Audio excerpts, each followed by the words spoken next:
ಜಾತಿ ಜನಗಣತಿ ಆಧಾರದ ಮೇಲೆ ಮುಸ್ಲಿಂ ಮೀಸಲಾತಿ ಏರಿಕೆಯಾಗುತ್ತಾ? ಮುಸ್ಲಿಮರ ಮೀಸಲಾತಿ ಪ್ರಮಾಣ 4% 8ಕ್ಕೆ ಹಾಗಿದ್ರೆ ಏರಿಕೆ ಆಗುತ್ತಾ? ದೊಡ್ಡದೊಂದು ಪ್ರಶ್ನೆ ಉದ್ಭವಿಸಿದೆ. ಸರ್ಕಾರಕ್ಕೆ ಹಿಂದುಳಿದ ವರ್ಗಗಳ ಆಯೋಗ ಈಗ ಶಿಫಾರಸು ಮಾಡಿದೆ. ಹಾಗಿದ್ರೆ ರಾಜ್ಯ ಸರ್ಕಾರದ ನಡೆ ಏನು? ಈ ಶಿಫಾರಸು ಜಾರಿಯಾಗುತ್ತಾ? ಈಗ ಮಿನಿಸ್ಟರ್ಸ್ ಮೇಲೆ ಶ್ರೀಗಳು ಕೂಡ ಒತ್ತಡವನ್ನ ಹಾಕ್ತಾ ಇದ್ದಾರೆ. ಅಡಕತ್ತರಿಯಲ್ಲಿ ಸಿಲುಕಿರುವಂತಹ ಪರಿಸ್ಥಿತಿ ಈಗ ರಾಜ್ಯ ಸರ್ಕಾರದ್ದು. ಒಬಿಸಿ ಮೀಸಲಾತಿ 32% ಇಂದ 51%ಗೆ ಹೆಚ್ಚಿಸೋದಕ್ಕೆ ಶಿಫಾರಸು ಮಾಡಲಾಗಿದೆ. ಒಬಿಸಿಯಲ್ಲೇ ಮುಸ್ಲಿಮರಿಗೆ 8% ಮೀಸಲಾತಿಗೆ ಶಿಫಾರಸನ್ನ ಮಾಡಲಾಗಿದೆ. ಮುಸ್ಲಿಮರಿಗೆ 8% ಮೀಸಲಾತಿಗೆ ಹಾಗಿದ್ರೆ ರಾಜ್ಯ ಸರ್ಕಾರ ಒಪ್ಪಿಕೊಳ್ಳುತ್ತಾ ಅನ್ನುವಂಥದ್ದು ಸಾಕಷ್ಟು ಕುತೂಹಲಕ್ಕೂ ಕೂಡ ಕಾರಣವಾಗಿರುವಂಥದ್ದು. ಯಾಕಂದ್ರೆ ಈ ವರದಿಯನ್ನ ಯಾವುದೇ ಕಾರಣಕ್ಕೂ ಒಪ್ಕೊಳ್ಬೇಡಿ ಅಂತ ಹೇಳಿ ಈಗ ಲಿಂಗಾಯತ ಹಾಗೆ ಒಕ್ಕಲಿಗ ಶ್ರೀಗಳು ಸಚಿವರುಗಳ ಮೇಲೆ ಒತ್ತಡವನ್ನ ಹಾಕ್ತಾ ಇದ್ದಾರೆ. ಈಗ ಸಿಎಂ ಸಿದ್ದರಾಮಯ್ಯ ಹಾಗೆ ಡಿಸಿಎಂ ಡಿಕೆ ಶಿವಕುಮಾರ್ ಅವರು ಕೂಡ ಯಾವುದೇ ತೀರ್ಮಾನವನ್ನ ಕೈಗೊಂಡಿಲ್ಲ. ಇನ್ನು ಚರ್ಚೆ ಮಾಡಬೇಕು. ಚರ್ಚೆ ಆದ ಬಳಿಕ ಇದರ ಸಾಧಕ ಬಾಧಕಗಳು ಏನಿದೆ ಎಲ್ಲವನ್ನ ನಾವು ಅಳೆದು ತೂಗಿ ನಿರ್ಧಾರ ಮಾಡಿ ತದನಂತರ ಜಾರಿ ಆಗುತ್ತಾ ಈ ಶಿಫಾರಸು ಅನ್ನುವಂಥದ್ದು ಚರ್ಚೆ ಮಾಡಿ ಹೇಳ್ತೀವಿ ಅನ್ನುವಂತಹ ಮಾತುಗಳು ಕೇಳಿ ಬರ್ತಾ ಇದೆ.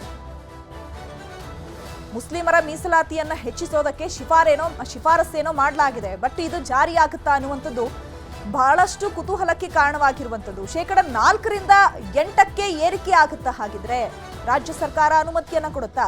ಸರ್ಕಾರಕ್ಕೆ ಹಿಂದುಳಿದ ವರ್ಗಗಳ ಆಯೋಗ ಶಿಫಾರಸು ಮಾಡಿರುವಂಥದ್ದು ಒಬಿಸಿ ಮೀಸಲಾತಿ 32% ರಿಂದ 51%ಗೆ ಹೆಚ್ಚಿಸೋದಕ್ಕೆ ಶಿಫಾರಸನ್ನ ಮಾಡಲಾಗಿದೆ.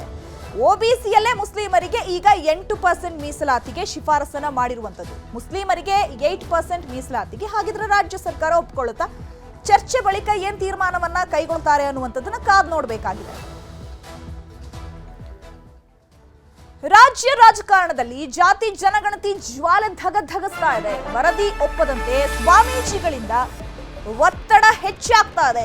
ಧರ್ಮ ಸಂಕಷ್ಟಕ್ಕೆ ಸಿಲುಕಿದ ಮೇಲ್ವರ್ಗಗಳ ಸಚಿವರು. ಯಾಕಂದ್ರೆ ಜಾತಿ ಜನಗಣತಿಯಲ್ಲೇನೋ ಒಬಿಸಿ ಮೀಸಲಾತಿಯಲ್ಲಿ ಈಗ ಮುಸ್ಲಿಮರಿಗೆ 8% ನೀವು ಶಿಫಾರಸನ್ನ ಮಾಡಲಾಗಿರುವಂಥದ್ದು. ಈ ವರದಿಯನ್ನ ಯಾವುದೇ ಕಾರಣಕ್ಕೂ ಕೂಡ ನೀವು ಒಪ್ಕೊಳ್ಬೇಡಿ. ಸೊ ಮತ್ತೆ ಈ ವರದಿಯನ್ನ ನೀವು ಸಮೀಕ್ಷೆ ಮಾಡಿ ತದನಂತರ ನೀವು ನಿರ್ಧಾರಕ್ಕೆ ಬನ್ನಿ ಅಂತ ಹೇಳಿ ಈಗ ಮೇಲ್ವರ್ಗಗಳ ಸಚಿವರಿಗೆ ಶ್ರೀಗಳು ಒತ್ತಡವನ್ನ ಹಾಕ್ತಾನೆ ಬರ್ತಾ ಇದ್ದಾರೆ. ವರದಿಯನ್ನ ಯಾವುದೇ ಕಾರಣಕ್ಕೂ ನೀವು ಒಪ್ಕೋಬೇಡಿ, ಕ್ಯಾಬಿನೆಟ್ನಲ್ಲಿ ತೀವ್ರವಾಗಿ ವಿರೋಧ ವ್ಯಕ್ತಪಡಿಸಲೇಬೇಕು ಅಂತ ಹೇಳಿ ಒತ್ತಡವನ್ನ ಹೇರಲಾಗ್ತಾ ಇದೆ.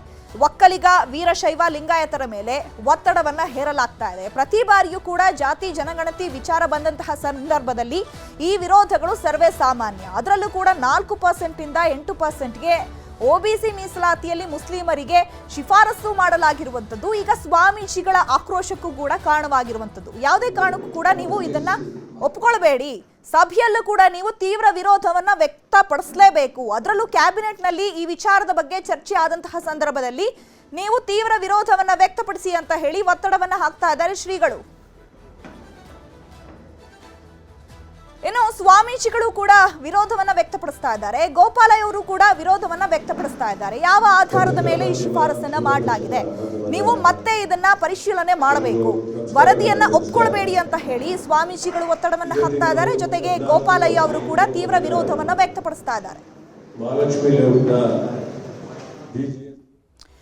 ಜಾತಿ ಜನಗಣತಿ ವರದಿಗೆ ವೀರಶೈವ ಮಹಾಸಭಾ ತೀವ್ರ ವಿರೋಧವನ್ನ ವ್ಯಕ್ತಪಡಿಸ್ತಾ ಇದೆ. ವೀರಶೈವ ಲಿಂಗಾಯತ ಮಹಾಸಭಾದಿಂದ ತಜ್ಞರ ಸಮಿತಿಯನ್ನ ರಚನೆ ಮಾಡಲಾಗಿದೆ.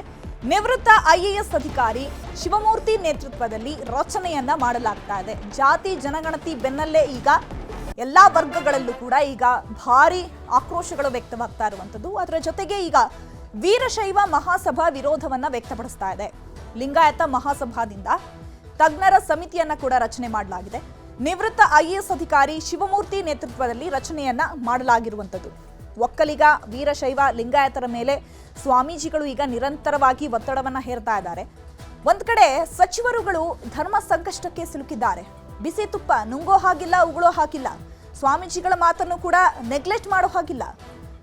ಮತ್ತೊಂದ್ ಕಡೆ ಈಗ ಸಿಎಂ ಸಿದ್ದರಾಮಯ್ಯನವರು ಹಾಗೆ ಡಿಸಿಎಂ ಡಿಕೆಶಿ ಅವರು ಚರ್ಚೆ ಮಾಡಿದ ಬಳಿಕ ಏನ್ ತೀರ್ಮಾನವನ್ನ ಕೈಗೊಳ್ತಾರೆ? ಸದ್ಯಕ್ಕಂತೂ ಈಗ ರಾಜ್ಯ ಸರ್ಕಾರ ಸಚಿವರು ಅಡಕತ್ತರಿಯಲ್ಲಿ ಸಿಲುಕಿರುವಂತಹ ಪರಿಸ್ಥಿತಿ. ಒಂದು ಕೊಡಕ್ಕೂ ಆಗೋದಿಲ್ಲ, ಕೊಡದೆ ಇರೋದಕ್ಕೂ ಆಗೋದಿಲ್ಲ ಅನ್ನುವಂತಹ ಪರಿಸ್ಥಿತಿ. ಅದರ ಜೊತೆಗೆ ಈಗ ಈ ಸ್ವಾಮೀಜಿಗಳು ಶ್ರೀಗಳಿದಾರಲ್ಲ, ಅವರು ಸಚಿವರುಗಳ ಮೇಲೆ ಒತ್ತಡವನ್ನ ಹಾಕ್ತಾ ಇದ್ದಾರೆ. ಈ ವರದಿಯನ್ನ ನೀವು ಯಾವುದೇ ಕಾರಣಕ್ಕೂ ಒಪ್ಕೊಳ್ಬೇಡಿ ಅಂತ ಹೇಳಿ.